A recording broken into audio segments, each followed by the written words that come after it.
a organização do Tratado do Atlântico Norte, a aliança militar liderada pelos Estados Unidos, renasce das cinzas com a guerra da Ucrânia. Talvez esta seja a maior derrota do ditador russo Vladimir Putin. A OTAN nasce em reação ao bloqueio de Berlim Ocidental imposto pelo ditador soviético Joseph Stalin em 24 de junho de 1948. Uma grande ponte aérea é organizada para romper esse bloqueio de Berlim. Em 4 de abril de 1949, 12 países assinam o Tratado de Washington, visando especialmente proteger a Europa Ocidental do comunismo soviético. Hoje são 30 países membros, 14 entraram depois do fim da Guerra Fria. A Suécia e a Finlândia devem ser admitidas em breve. A regra básica da OTAN é que um ataque contra um é um ataque contra todos. Foi usada pela primeira e única vez na guerra dos Estados Unidos no Afeganistão, depois dos atentados terroristas de 11 de setembro de 2001. As alianças militares não costumam sobreviver ao inimigo que as catalisou. A OTAN era uma aliança moribunda, sem inimigo desde o fim da União Soviética e da Guerra Fria em 1991. O racha transatlântico vinha desde que o presidente norte-americano George W. Bush resolveu invadir o Iraque e derrubar Saddam Hussein em 2003, alegando que Saddam possuía armas de destruição em massa, armas que nunca foram encontradas. A Alemanha e a França se opuseram à invasão do Iraque, inclusive dentro do Conselho de Segurança das Nações Unidas, onde uma resolução sobre a guerra acabou não sendo votada porque seria derrotada. O presidente Donald Trump ameaçou retirar os Estados Unidos da OTAN e o presidente da França, Emmanuel Macron, chegou a diagnosticar a morte cerebral da Aliança Atlântica. A guerra de Putin ressuscitou a OTAN. Enquanto a Ucrânia arde, a OTAN realizou uma conferência de cúpula na semana passada em Madrid, com a presença de países convidados como Índia, Japão, Coreia do Sul, Austrália, Nova Zelândia e Argentina. Nas palavras do secretário-geral da OTAN, Jens Stoltenberg, ex-primeiro-ministro da Noruega, a cúpula foi transformadora, fez a maior revisão da defesa e da dissuasão coletivas desde a Guerra Fria. Em tom triunfal, a OTAN anunciou a entrada da Finlândia e da Suécia, que historicamente eram neutros, a Suécia desde as guerras napoleônicas em 1814 e a Finlândia desde 1940, durante a Segunda Guerra Mundial, depois de ser invadida pela União Soviética. Além da adesão da Suécia e da Finlândia, a OTAN apresentou um novo conceito estratégico que apresenta a Rússia como maior ameaça e descreve a China como um desafio estratégico não só à segurança, como aos valores do liberalismo ocidental. Se a reação internacional à guerra de agressão da Rússia contra a Ucrânia é importante, a atitude imperial e arrogante do Ocidente ajuda a alimentar uma nova Guerra Fria e a redivisão do mundo em dois blocos antagônicos. Se a estratégia é isolar a Rússia, seria mais inteligente tentar atrair a China, talvez com medidas econômicas, tentando renegociar as tarifas protecionistas impostas no governo Donald Trump, para mostrar a importância das relações econômicas com o Ocidente para o desenvolvimento chinês. A história da Guerra Fria mostra que foi possível afastar a China da União Soviética a partir da viagem do então assessor de segurança nacional da Casa Branca, Henry Kissinger, à China em 1971. Agora, a China protestou e acusou a OTAN de tentar estender a sua área de atuação à Ásia ao convidar Índia, Coreia do Sul, Austrália, Nova Zelândia e Japão para a Conferência de Madrid. Se esses países foram, apesar da oposição chinesa, isso significa que estão preocupados com a segurança. Os 30 países membros da OTAN, a Finlândia e a Suécia ainda são candidatas, se comprometeram a gastar pelo menos 2% do produto interno bruto com defesa, uma antiga resolução da aliança que não era cumprida. A Alemanha, o país mais rico da Europa, passará a ter o terceiro maior orçamento militar do mundo, atrás apenas dos Estados Unidos e da China. O Reino Unido vai gastar 2,5% do PIB em defesa, e a Polônia, um país que está na linha de frente, tem fronteira com a Rússia, 3%. Esta é a nova OTAN. Mas qual é a responsabilidade da OTAN e do Ocidente nesta guerra? Vamos ver o que dizem as três principais correntes de pensamento da teoria das relações internacionais. A Constituição da Ucrânia prevê a adesão à União Europeia, um bloco econômico e a aliança militar, mas isso estava descartado a médio prazo. A associação à OTAN, a mudança na Constituição e a neutralidade da Ucrânia poderiam ter sido negociadas para evitar a guerra se Putin não estivesse decidido a tomar o país vizinho. O último presidente dos Estados Unidos que falou em associar a Ucrânia à OTAN foi George W. Bush em 2008, quando a Rússia invadiu a ex-república soviética da Geórgia. Desde 2014, com a anexação da Crimeia e a revolta fomentada pelo Kremlin no leste da Ucrânia, na região de Donbass, partes do território ucraniano estão ocupadas. Assim, se a Ucrânia entrasse para a OTAN, imediatamente a OTAN entraria em guerra com a Rússia. De qualquer maneira, a Alemanha e a França vetariam, antes da guerra da Ucrânia, pelo menos, a Alemanha e a França vetariam qualquer tentativa da Ucrânia de aderir à OTAN. Há três grandes correntes de pensamento na teoria das relações internacionais: realista, liberal e estruturalista. As últimas duas são consideradas idealistas. A corrente realista, geralmente associada ao conservadorismo, acredita que o ser humano é intrinsecamente mau, precisa de polícia, de um Estado forte que o controle, um Estado leviatã. Caso contrário, a vida será nojenta, brutal e cruel e breve, como como escreveu o filósofo inglês Thomas Hobbes em Leviatã, escreveu durante a Guerra Civil Inglesa do século XVII. Em política internacional, os realistas acreditam na Realpolitik.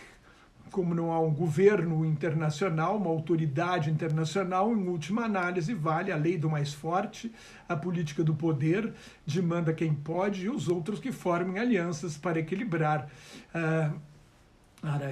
as forças. Os realistas, tendo em vista o poder nuclear da Rússia, atribuem à guerra a expansão da OTAN para receber os antigos países comunistas do bloco soviético na Europa Oriental e até ex-repúblicas soviéticas como os países bálticos, Estônia, Letônia e Lituânia. O ex-secretário de Estado Henry Kissinger e o diplomata George Kennan, já falecido, que escreveu o longo telegrama que lançou a política de contenção da União Soviética na Guerra Fria, foram contra a ampliação da OTAN. A voz realista mais eloquente no momento, responsabilizando o Ocidente pela guerra, é do professor John Mearsheimer, da Universidade de Chicago, nos Estados Unidos. Mearsheimer culpa o Ocidente pela guerra por três razões: a expansão da OTAN, a expansão da União Europeia e a propaganda que tenta vender o modelo ocidental de democracia liberal e economia de mercado como ideal para o mundo inteiro. Mearsheimer diz que ignora a cultura e as particularidades de outros países. Ele não acredita que o mundo inteiro vá se converter à democracia liberal. Os realistas afirmam que têm razão porque foram os únicos capazes de prever a guerra.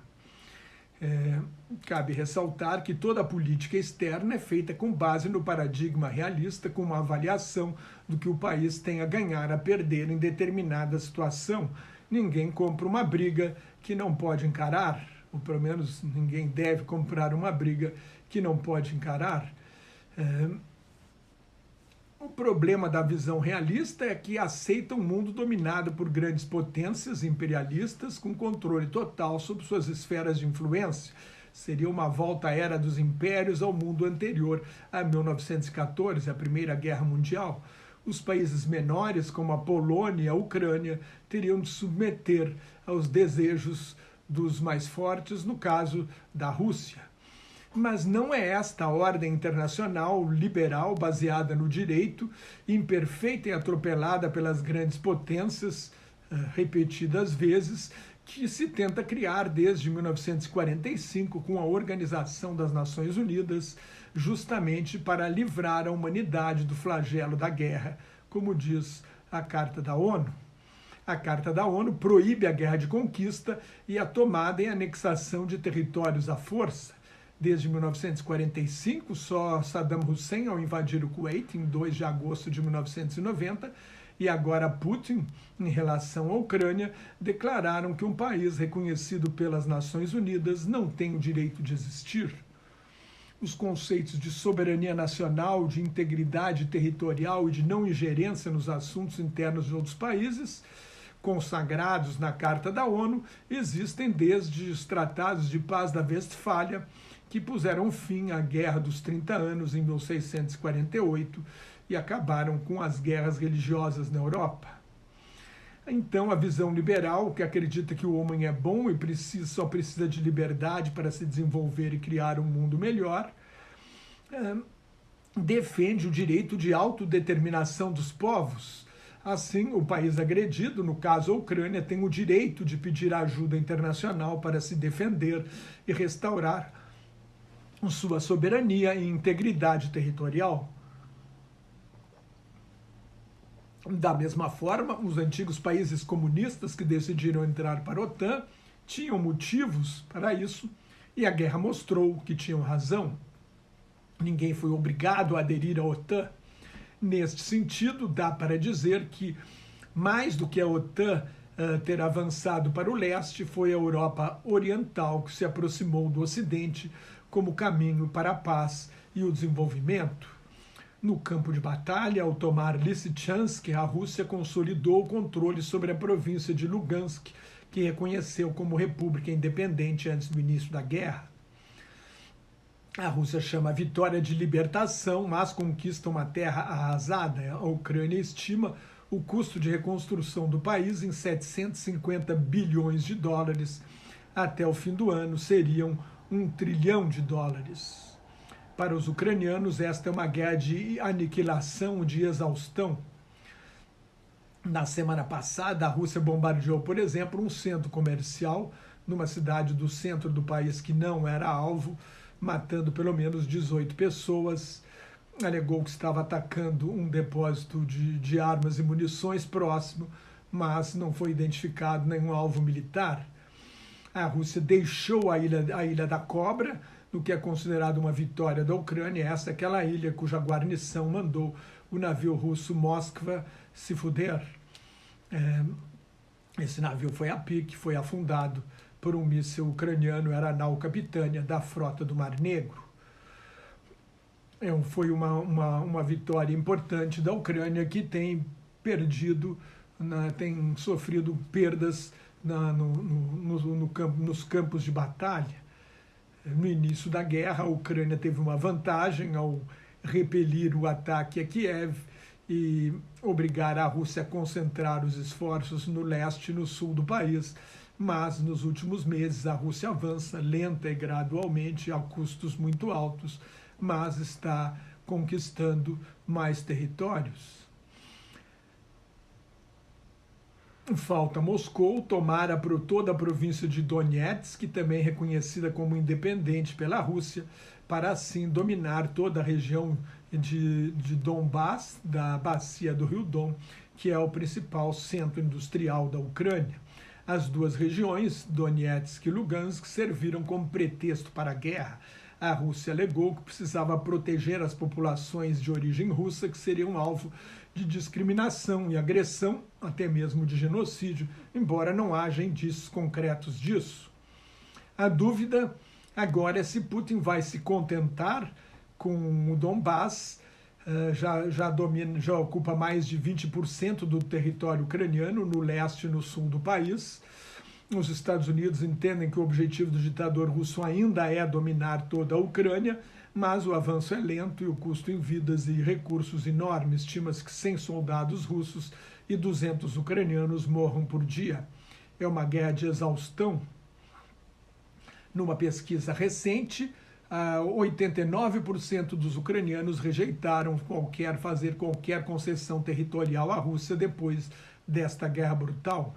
O presidente Volodymyr Zelensky gostaria de parar a guerra, de uma trégua, mas não aceita as exigências do Kremlin, ou seja, não vai ceder os territórios que a Rússia considera repúblicas independentes, nem a região nem o litoral do Mar Negro, que está praticamente ocupado pela Rússia, com exceção do porto de Odessa. Assim, mesmo que Putin decida parar a guerra, o cessar-fogo será precário, sujeito a contra-ataques ucranianos. Uma guerra, possivelmente, se a Rússia consolidar sua vitória militar, a Ucrânia vai lançar uma guerra de guerrilhas. A outra grande corrente de pensamento sobre relações internacionais é o estruturalismo, em que se enquadram os socialistas e marxistas. O estruturalismo parte da ideia do filósofo suíço-francês Jean-Jacques Rousseau de que todo homem nasce bom, a sociedade é que o corrompe, a estrutura social aprisiona o homem, é preciso destruir essa estrutura social e construir uma nova para libertar o ser humano.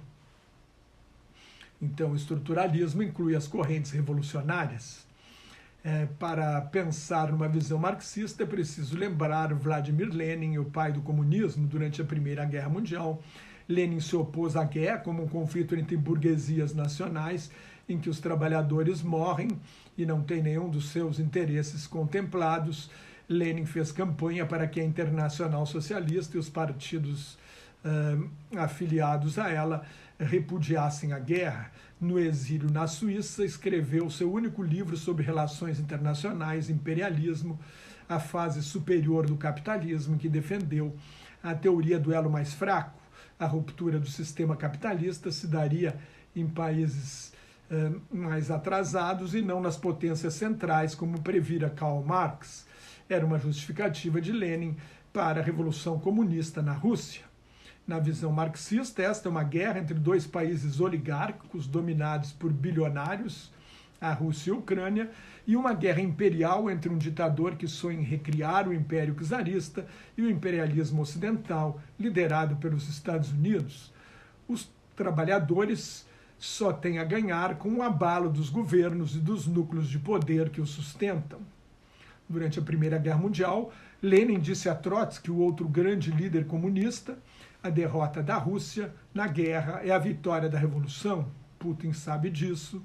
A derrota é a maior ameaça ao seu poder imperial e ditatorial. Se você gostou, assine meu canal no YouTube, leia meu blog Globalização em Crise, me siga no Twitter, no Instagram e no Facebook, onde colaboro com o grupo Quarentena News. Muito obrigado e até mais.